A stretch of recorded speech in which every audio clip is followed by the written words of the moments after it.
Hi, I am Dori Azar. In the video segment today, I am going to show you how we can start using artificial intelligence features with the calligraphy framework.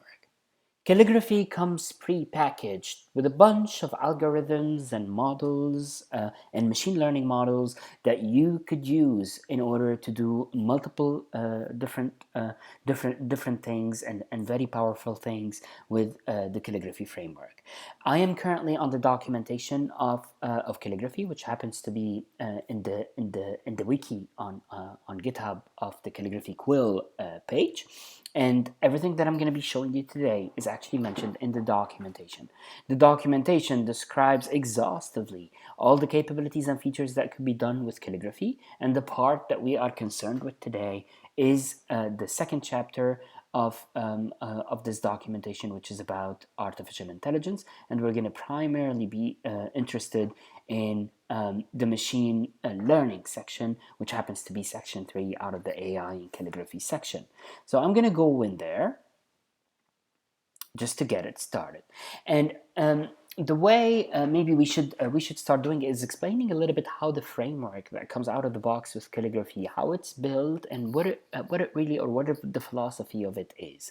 So the machine learning framework that has been that is part of calligraphy and that is built within calligraphy is actually using behind the scenes multiple different libraries, multiple different open source libraries, but it's making them way more easier to use than if you were to use them directly yourselves. So it's relying primarily from a machine learning perspective on the ML5 JavaScript library, which is a Google-backed project that is built on top of Google's TensorFlow. Okay, and the purpose of the ML5 JavaScript library is to make all those pre-trained models, whether them be computer vision models or even neural network models, that are part of TensorFlow, to make them to make it possible for them to run in the browser, so on the client side, using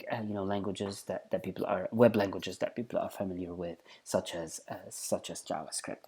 So calligraphy relies primarily on this, and the service or the application that comes scaffolded with or that you could scaffold with calligraphy is actually has a framework that is built on top of this ML5 library, among other stuff. The other library that is also of interest to this framework and to the calligraphy ML framework is the P5 library. The P5 library, if you're not familiar with it, is another relatively it's a JavaScript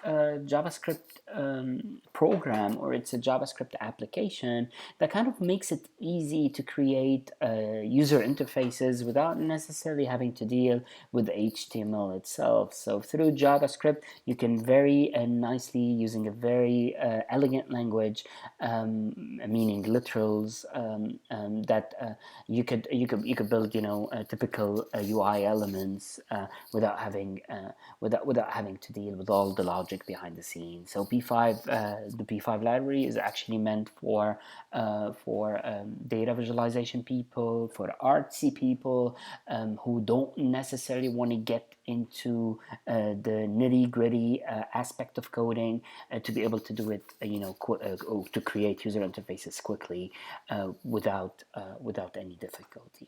So the calligraphy machine learning core framework relies on those two in order to give you what I am going to show you today. Now let's talk a little bit, once we scaffold our application, let's talk a little bit about the philosophy of how the calligraphy machine learning application or core works. It's actually composed of two big pieces. It is composed of a brain, literally, like a brain that detects and learns. Okay, that's one side of it. And the other side is actually an interface. So there's an interface that would allow you to interact with that brain. Why do you need to interact with that brain? Because that brain needs to be trained. That brain needs to be taught things. That brain needs to visualize some information for you. So that's why the second piece is an important part of the machine learning core that comes out of the box with our framework. So there is the brain, and then there is the interface. Now, for the brain itself, the brain has primarily behind the scene, the brain is using neural networks. Okay, if you're not familiar with neural networks and you don't know exactly what it is, think about it as a computer program, as a computer algorithm that is pretty complex. Okay, so it's a kind of algorithm that is ideal to make the machine learn. Out of all the algorithms that are out there, neural networks is the one that could give you a lot of capabilities and a lot of great results actually in getting the machine to maybe in some cases anticipate or even to predict certain results. And that's really what learning, or how learning is modeled behind the scene from a mathematical algorithmic perspective. However, as part of our of the distribution of the machine learning, yes, we do give you this ability to create your own networks, your own neural network, along with all the methods that you need to train it and to interact with it. However, we also do provide you with some very I would say standard but also very powerful pre-trained models that would allow you to do also many different things very quickly. And those models, there's two of them really. One of them is one of the models is called MobileNet, and MobileNet is a great is a great model. So it's this one over here that you see in here, and that MobileNet is actually an outstanding computer vision model that is capable of recognizing anything in an image from the moment you train it. So it actually get trained using images, and it's capable of either predicting or classifying objects that it sees in that image in a very powerful way. It is one of the best computer vision models out there that could do outstanding that has outstanding performance on comparing images, and that is exactly what we need. And that is exactly what we need in order to be able to do image or object or entity recognition within images. Okay, so that's model number one, and we're going to see some examples of how it could be trained. The second model that is given to you out of the box, also, in which both of them, by the way, are pre-trained models on neural networks. Okay, so it's not like they're using a completely different algorithm behind the scene, except that they are trained in very high in a very high precision way in order to give you something that you could use for recognizing and identifying very precise things. That second model that we're talking about is also a human faces and posture detection. So it's capable of recognizing face features specifically, and not necessarily face detection like the one that Caligraphy also offers separately, which you could see the documentation for it, or even the other videos on it. So this one is particularly, it's capable of identifying landmark in the faces along with the posture landmarks. So it's capable of identifying the hands, the arms, and very particular critical points in the body that would allow you to recognize gestures, recognize postures, and things of that nature. So those are the two models that are given out of the box that are pre-trained. And other than that, it's a typical neural network, a custom neural network that you could do whatever you want with, actually, and it would allow you to do both qualitative prediction as well as quantitative prediction. So it could do a typical classification based on labels, or it could also do regressions and train the model based on the regressions. In other words, it's either a qualitative prediction, such as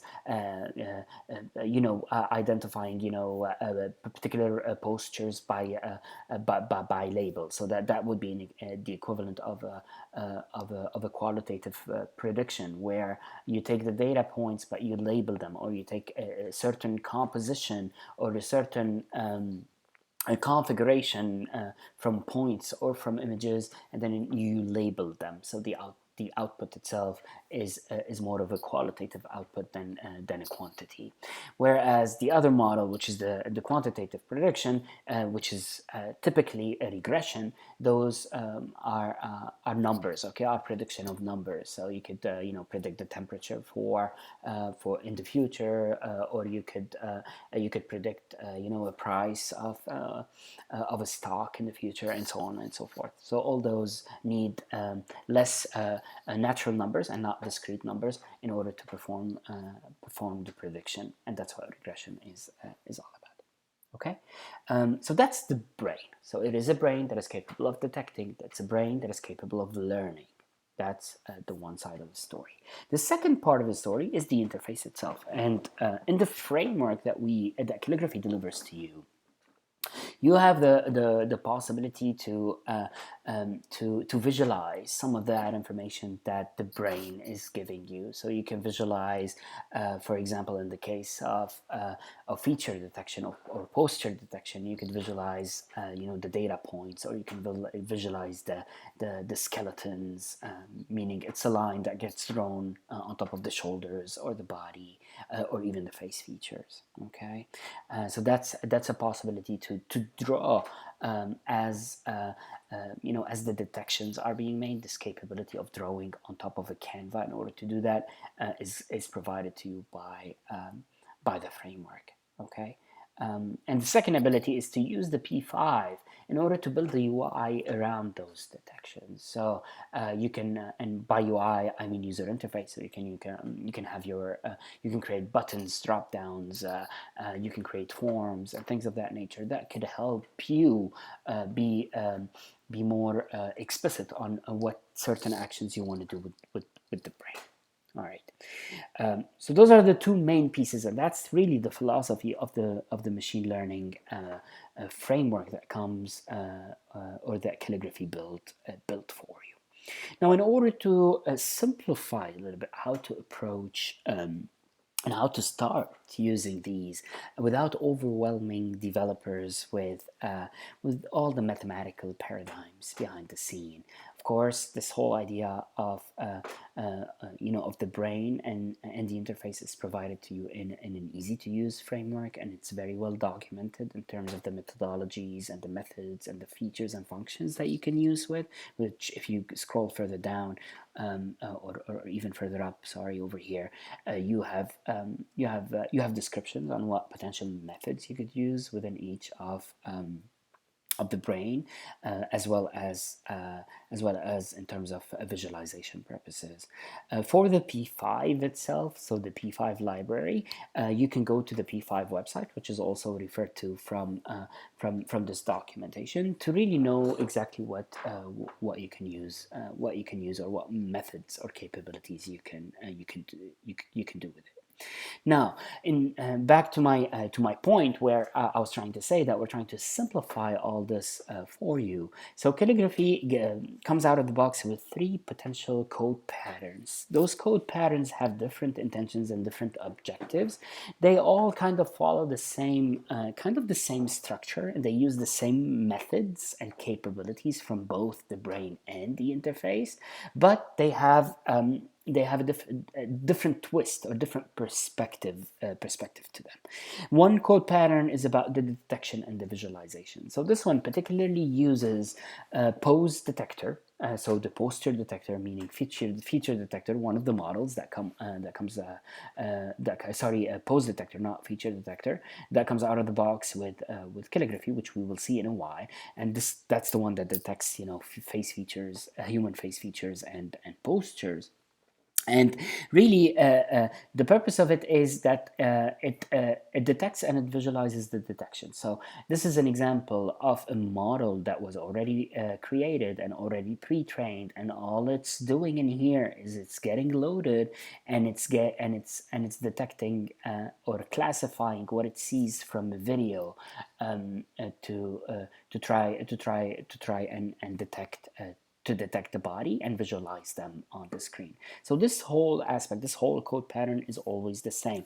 Whenever you have a model on your own and you want to visualize the outcome to the user by doing constant detections through a webcam or through an image or through a file or through a set of initial set of data, whatever it is, but the purpose is you want to visualize those outputs directly on the screen, then this pattern could be the one that you might want to use. So that's code pattern number one. Code pattern number two that is provided to you out of the box is what we call the unattended or unsupervised learning. So this is an example where you would use the neural network, but you would provided initially or load initially an entire set of data to it, where it will learn on its own based on that initial set of data that you give it to it programmatically, meaning you don't have to be sitting on the computer and training the machine yourself. Okay, it's a set of data done asynchronously that you would provide to the machine, and the machine learns from that set of data. So that's code pattern number two, which is very typical if you want to train a particular model without you being or without having a user operator or an operator manually training the machine. It could help a lot in a very large set of data, or if it's data that you're trying to get from external sources, like from the internet, that gets streamed, and you learn as or the machine learns as the data comes to it. Then this is a perfect pattern for it. The third pattern is the complete opposite of the second, and that is the attended learning or the supervised learning. And that's when there is a need to have an operator behind behind the computer who would be manually training the machine on recognizing or identifying certain things in the neural network. And we have two examples of those, which we will be able to look at. All right, so now that I gave you this kind of extended introduction on what the machine learning capabilities within calligraphy are, now let's go to see how we could use it. Okay, so how we could use it directly in our code, and how we could illustrate and see demos of all of this.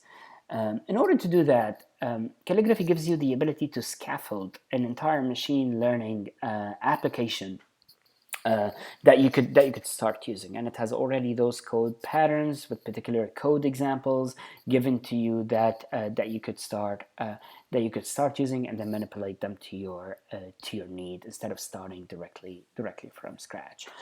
So how do we do this? If I go to the terminal and I go to I already have an instance of calligraphy installed on my computer. So I'm going to call calligrapher, which is the command line tool of calligraphy, and the command line tool has an ML command that would scaffold a machine learning application for you. All right, so I'm going to go ahead and type ML and give it a name. Let's give it a name, MyML, for example.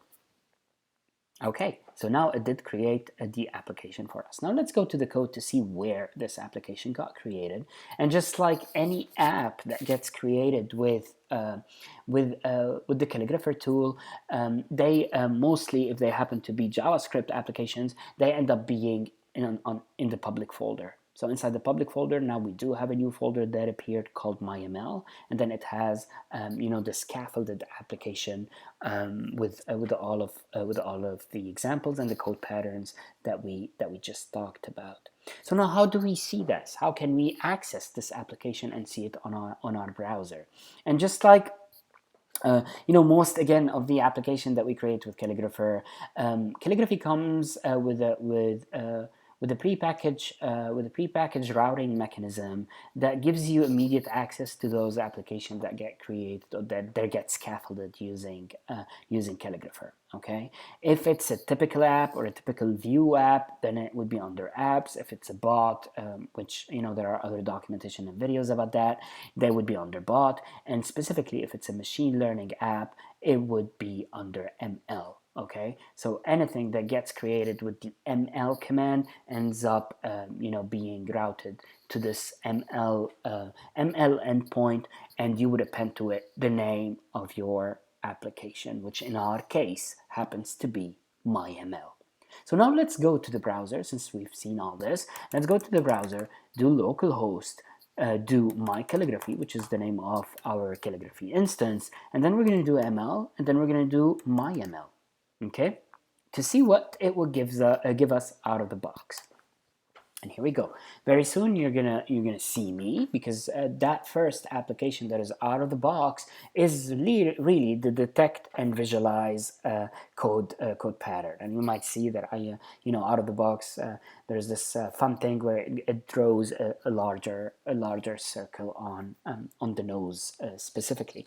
And I don't know if it's visible, but if I stand up for you, and I'm gonna try and stand up right now, you see the line drawing over the muscles and the skeletons. Okay, so if it detects a body, it draws and it connects the different pieces or the different members of the body or the limbs. So let me do this. So the more I go, the more you would see more details. So I apologize, I do not have a lot of room to go back to, but that's really what the detect and the visualize pattern is. So that's the first code pattern. And before we see the actual code, I'm going to do a little bit of a highlight on each of those code patterns and applications that are provided out of the box, and then we'll go back and see them in code.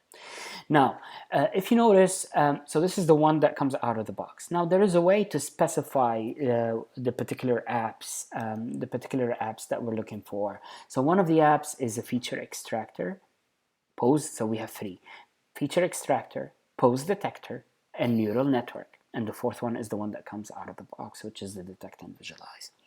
So let me start first with pose detector. Actually, we need to know the three code patterns, right? So we've seen one, which is detect and visualize. The second one, and before I do the unattended learning, I'm going to try and do the attended learning first, because it would be easier to explain. And the attended learning, we have two examples. We have the feature detector and the pose detector. Let's start with feature detector, which is that capability of the system, and that's the one that uses a very well-established computer vision algorithm to detect or to train the machine to do multiple different or to be able to detect anything in an image. Okay, and what Calligraphy gives you out of the box, it gives you this possibility for training that machine. And the way to train a machine is to tell it to tell it for each and every possible outcome, if you may. In this case, there are two outcomes. It's either I'm happy or I'm sad. To add an example of what it means to be happy and what it means to be sad. That's how you manually train the machine. Okay, so I'm going to start with the happy over here, and I'm going to say I'm going to do happy faces in order to train the machine to do to do that. So I'm going to go ahead and keep clicking while I am smiling. Okay, here we go. Okay, and this is an example of a qualitative prediction in a neural network model, right? Why? Because there are no numbers, and all it's doing is the outcome is actually a label. And now let's do sadness. Excuse the faces, okay? Ooh. and so on and so forth. Okay, it doesn't hear the sound, but all right. So I try my best here to give it as much as I can. I'm going to go ahead and train it now, and you'll notice that after a while, something will appear on the screen to identify whether or not I'm happy or sad in this particular case. So let's see if this worked. Always good to open the developer tool to see if there are any errors there. So notice it's saying sad, sad, sad. So let's try a happy face. Here we go. Happy, sad, sad, happy, sad. Okay, you get the point. So that's how you would manually train the system. Now you can save this model, this training that we just did, and all these values and examples that we gave. We could save them in order to load them again in the future. And that's how you would typically train a machine, not more than this. It could be, especially when it's an intended one, you just give it examples, you save it, and then whenever you want to reuse it again, you would load it, and it would take the files, that it outputted. The file that it outputs are very particular POSIX files. So text, think about them as text files that has all the information, and those files will be saved on your computer, and then you can upload them into the resource directory. So let me go there, or a folder, and go to ML. If you go to resources in here, you will need to create, and actually I will show you later on, but you could put them in there, and then from the code you will find the path to these files along with the name. So when we get to the code, I will show you how this is done. Okay, great. So that's a feature extractor. Now this doesn't, and I would like to point this out, is that what this model is doing is it's studying the image. Knows nothing about the face. So basically I could change this to for it to identify objects. So I could, for example, take my phone and train it to recognize a phone. Okay, or I could take a mug and train it to identify a mug, and so on and so forth. And so just so that you know, it doesn't have to do with the face. I used it for the face, but the purpose of this, it's an image recognizer. It's a computer vision algorithm. It is actually comparing images behind the scene, and it doesn't care what's in the image, and you would train it accordingly based on what you show in front of the camera. So it could be really anything, and that's the power of this particular algorithm or model. All right, so that's feature extractor. The second one we're going to look at is pose detector, which also is what we just saw whenever we did the detect and visualize, but this time around we want to train it. Now, to contrast this with the other one, this one is particularly looking at data points. Okay, it's not comparing images. It's each one of those circles is an actual landmark or a data point. And what this algorithm is doing, it's training, or it's labeling a particular configuration of points that it sees on the screen. It's labeling it in a certain way, and you would add the examples for each of the label to tell it what it will be.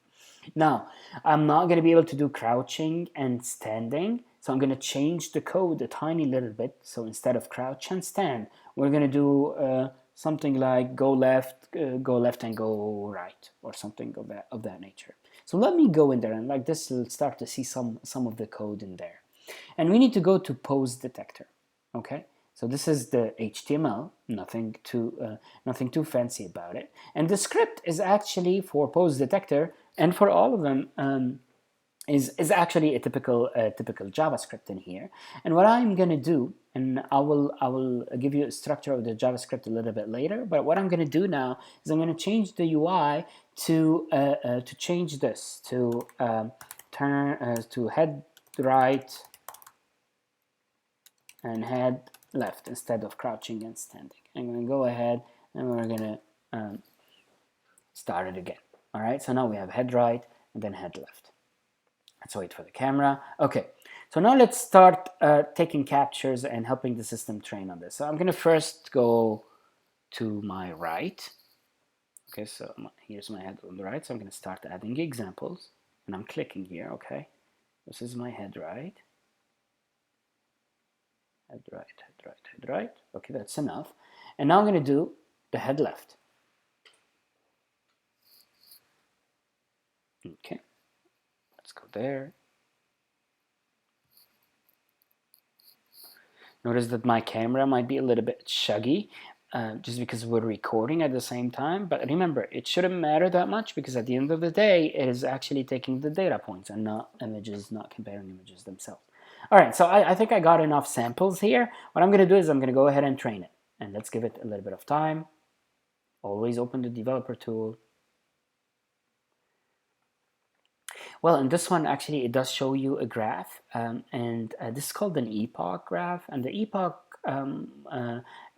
when we talk about neural networks, I'll explain it a little more. But the idea of this graph is it shows you how at every iteration how it's getting better. Okay, so it's learning, and ideally you would want it to flatten at some point. That tells you that it learned correctly. So I'm going to go ahead and hide it. So now let's head to my right, which might be the opposite of the camera.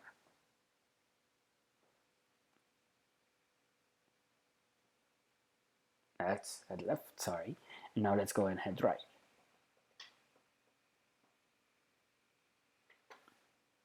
Okay, looks like it didn't learn much.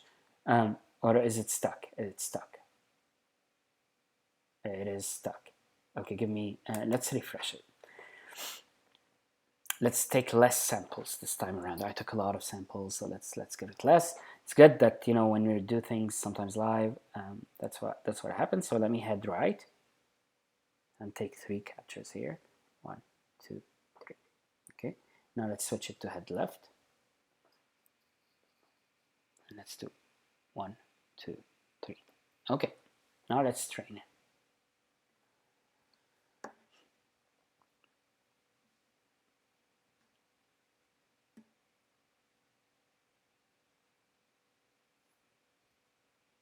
Okay. All right. So now, that's right. Great, 99% accuracy. And now let's go left. Here we go. Now we go left. Then we go right again. Okay, so you get the point, all right? Again, same thing, you could save the model, reload it later. And now I've done it only, you know, for the head, but imagine you're actually doing the actual positions. You can imagine how in fitness application this could be quite a brilliant feature and capability. Okay, so let me now refresh this whole thing, and let's see the third application that is given to us, and that would be the neural network. In order to understand the neural network output, we need to look at the code, okay? And let's do it, and then we'll refresh the page. Nothing will happen in here. You need to open the developer tool to see what we're talking about. All right, so hold with me a little bit on this. So let's go to the code, okay? And let's open the neural network, JS. There we go. All right, what we're going to do is, so those are numbers with labels, okay?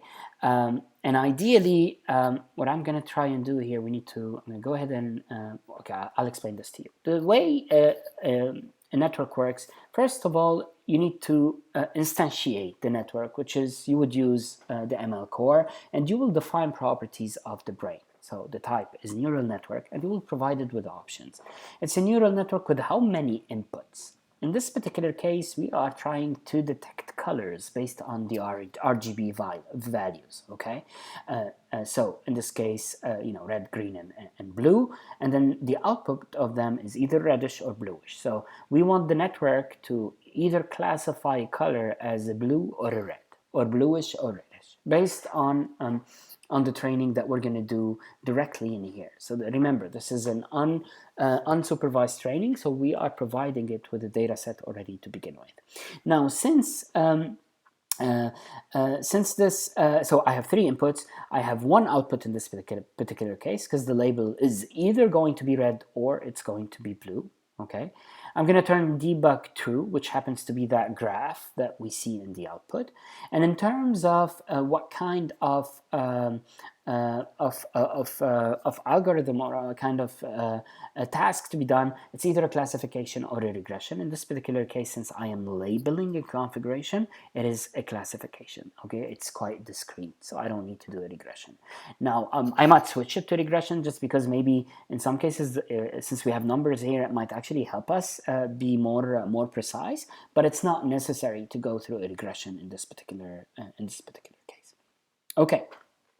So now here's, let's go to the next step. So first step, well, step 0 is instantiating the whole thing. First step is loading the data, and I'm giving it examples of what it means to be red, and I'm giving it examples or samples on what it means to be blue. In between, we can add as many as we want, okay? Those are samples, keep that in mind. So I'm gonna add more for bluish, for example. So let's see if we say 30, so 30 and 10, for example. If we say 40 and 10 and 5, this is 60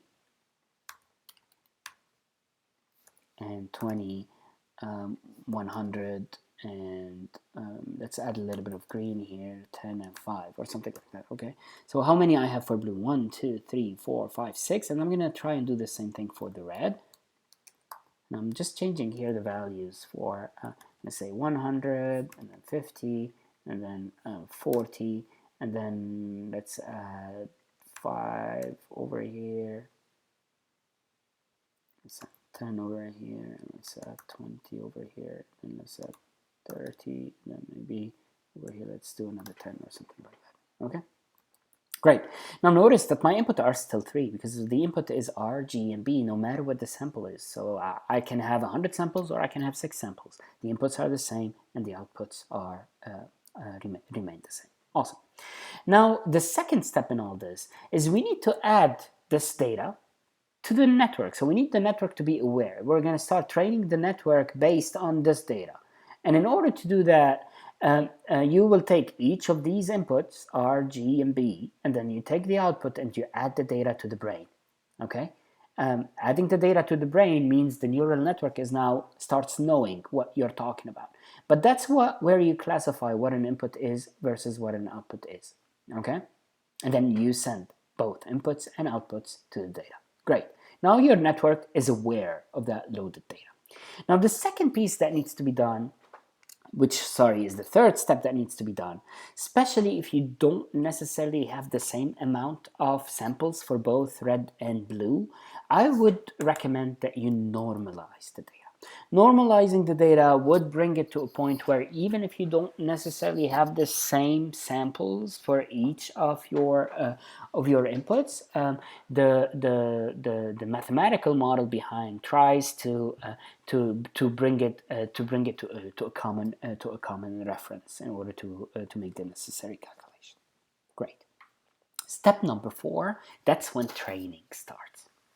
Training is really about going through this data and then teaching the network what the outcome would be. So what the training is going to do now, in our case, we don't have a lot of samples, right? It might end up having like, is it 12 in our case? It's 12 because 6 and 6, right? So this is a 12. There are 12 samples in there. But in real life, whenever you're training a model, your samples could be enormous. It could be, thousands and hundreds of thousands of data. So there's no way for for the machine to go through all of these in a performance that is it will require a lot of performance to do it. So the way the neural network work is you would batch these. Okay, so you would say I'm going to create batches of 2 or 3 samples. So every time I'm going to pass a batch that I get the system to the network to update based on a batch as opposed to based on a sample only. Okay, that would minimize or that would divide, if you want, the amount of information. So in my case, I'm going to take batches of 2. So it's going to take every two samples will constitute a batch, and then instead of updating the model, updating the neural network based on a sample, it's going to based on 12 samples, it's going to now update on 6. Okay, so basically each Each batch is, so we have 6 batches. We'll end up having 6 batches, and then the model gets updated every, every batch. Every batch the model would be updated. So now what's an epoch? Epoch is the number of iterations that we would like the neural network to keep repeating over and over again. An epoch, or an iteration of an epoch, needs to go through all the batches. Okay, so every epoch is actually going through our 6 batches, meaning 12 samples. And in our case, we're going to do 10. Okay, so we're going to have it repeat 10 times on each of the sampling that it does. That would increase the precision of of the model, of course, to a certain extent. At some point, if the samples are no longer significant, then the precision will not get better. But the epochs is this ability of repeating the training over and over for the model. Great, that was step number 4. Now, step number 5 is once the training is finished, now we need to classify. The classification means, okay, I am ready to predict your result, basically. Give me a value, or give me your inputs, and I will tell you what, and by I mean the neural network will tell you what it predicts it to be. So you would need to give it an RGB, random RGB, and then it's going to tell you what the color is, basically. That's what this whole thing is doing. So now let's save it and let's give it a shot. And let's start it with classification, and then we'll switch it to a regression if need be. So let me go ahead and rerun the machine. Oh, we have an error online. I might have done something. Okay, I might have forgotten a comma or something. There we go. Okay, sorry for that. So let's go back and let's do this. Oh, okay. So we are getting results. Are they fabulous? Maybe not. But let me do it again, see if with time, maybe we need to increase the epoch or something. No. So we are getting to a certain level of errors. Let's open up, which is more than okay. In some cases, we might need to play around with either the epochs or with the samples. But let's see what the output is. So for the value that we just gave it, according to the network, it feels like it's 82% that it's blue. Let's see, what value did we give it? We gave it a 180 on the blue side, so yes, it is a blue. Okay, except that it wasn't certain enough. It's 82%. Can we get to a better better precision or a better outcome? So let's increase the epochs a bit and see what happens.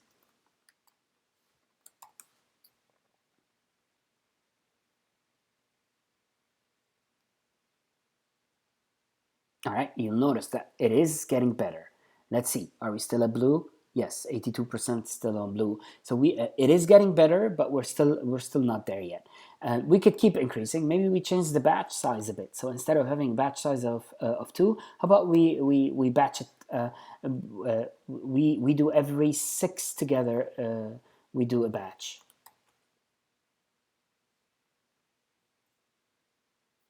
Is that increasing or decreasing our results, our precision?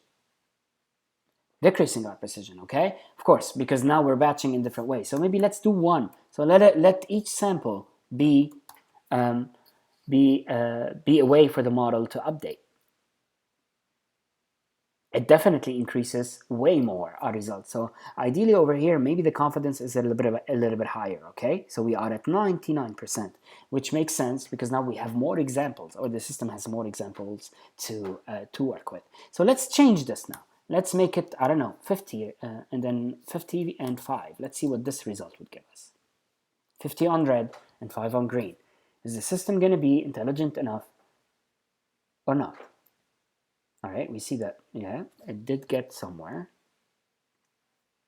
Reddish, 93%, okay? Which is awesome. So now I gave you an example where it has 3 inputs and 1 output, but you could do whatever you want with this, right? You could give it any possible input that you want and any possible output.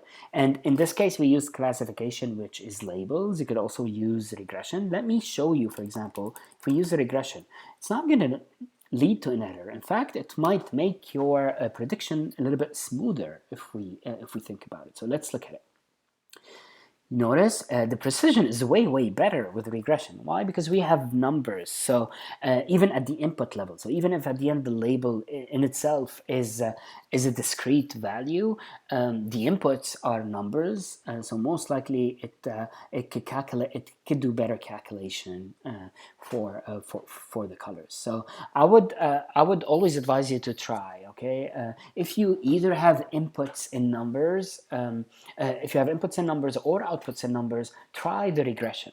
Okay, the regression might give you better results. Now, the regression might perform a little bit slower than the classification, just because the classification is discrete. The regression requires more mathematics behind the scene.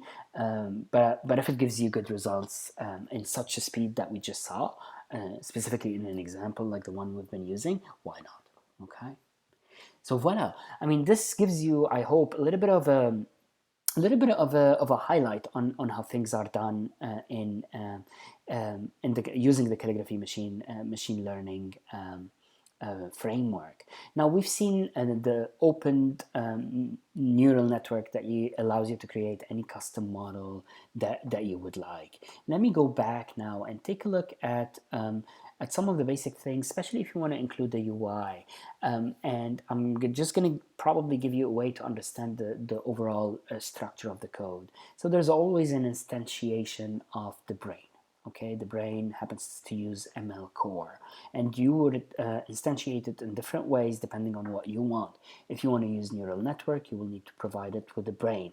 If you're using feature detector, which is an already trained model, you also need to provide it with the brain, except that the type is not neural network, it is feature extractor. Okay.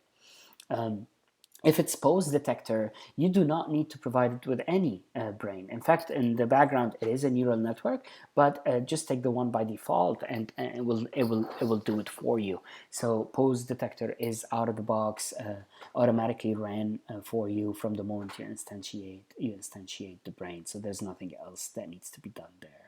Great. So once this is instantiated, the second piece to it is a routine that the ML core will go through anyway, whether you have something in it or not. And that's the setup routine.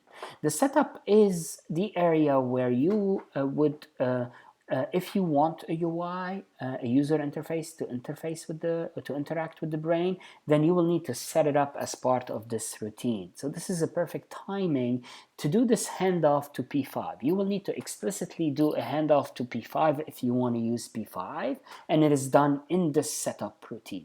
So feature extractor or pose detector, so the ones where we've seen a UI, you will notice that both of them are handing it off to P5 in the setup, and both of them have buttons and drop downs. And over here in the setup is where you define those elements that would allow you to create the UI. And this is using typical P5 methodologies.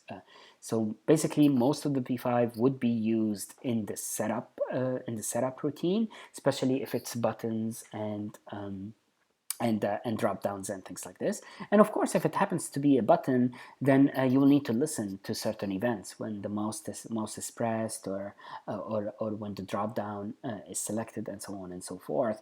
And you would do it typically the same way P5 would do it, is that you would have an event handler, and in that event handler you can call the different methods from the brain that you instantiated. In this particular case, for feature extractor or even for pose detector, feature extractor is using add image as examples, right? And so it's calling the add image method, whereas pose detector, it's adding data, so it's using the add data methodology every time the mouse is pressed.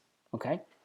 Now the last piece, or the last routine that I want to take you to is the last two actually, is after the setup. So once you set up everything, there are two more routines. There is one that is only particular if you want to run the detection engine. The detection engine specifically is useful for MobileNet. For pose detector, and pose detector requires you to through a stream, through a video stream, to really draw things on the detections that it finds. Okay, so you can go through called the detect method, which will allow you to detect the human faces and the face features and the postures. And within that cycle, so it's a cycle on its own, and as long as it's detecting things, you would like to draw things on it. Notice that this drawing is actually directly drawing on the Canva using methods that are given to you by by the brain itself, or by the interface that is part of the ML. Okay, and you can do more with it. So you can draw on top of it using P5. So you could either use the typical methods that would draw things for you without you having to, for example, draw a circle yourself. So if there is a method called draw skeleton, which would draw the lines on top of the limbs that it identifies in a body, okay, on the body parts. So that's what draw skeleton does. Draw key points is having these points on each and every landmark of either the face of the body. So those methods are already doing the drawing for you, and they are part of the methods that are given to you with the ML core. If you want to do more though, that's when this third routine comes into the game, and that third routine is literally about drawing on top of the Canva. So if you remember, we had a big circle on the nose. This is exactly what this is doing. Okay, and it's using P5 to do it. So now, at least in this particular one, we did hand off to P5 in the setup. Great. It did some of the drawings out of the box on the detections, but on top of it, we also added an ellipse on the nose that happens to be a red one in this case, right? And we added it, and we only do it if pose detector is on and if it's detecting pose detector, and that's exactly what this routine is about. So those routines are hooks or are state routines that will be done whether you define anything in them or not. The whole framework, the whole ML core framework always goes through the same thing. It goes through a setup. Some you may or not want to run the detections. That would be up to you. Okay, so this is an optional one. And then routine number 3, it will draw. And it will draw and do the drawings through P5 only if you hand it off to P5. Play around with it, compare the different code patterns that are given in the examples. Use the neural networks to save your own models, to use your own models, to load your own models. Do the same thing with feature extractor. Pre-train certain models to recognize objects, recognize faces. Do the same with pose detector to recognize postures or even face rotations and stuff like that. So any body position, and play around with all of those, because you can create great things with this entire framework. So with that, I hope that this was helpful to you, and I hope that you enjoyed it. And please stay tuned for more video tutorials from us.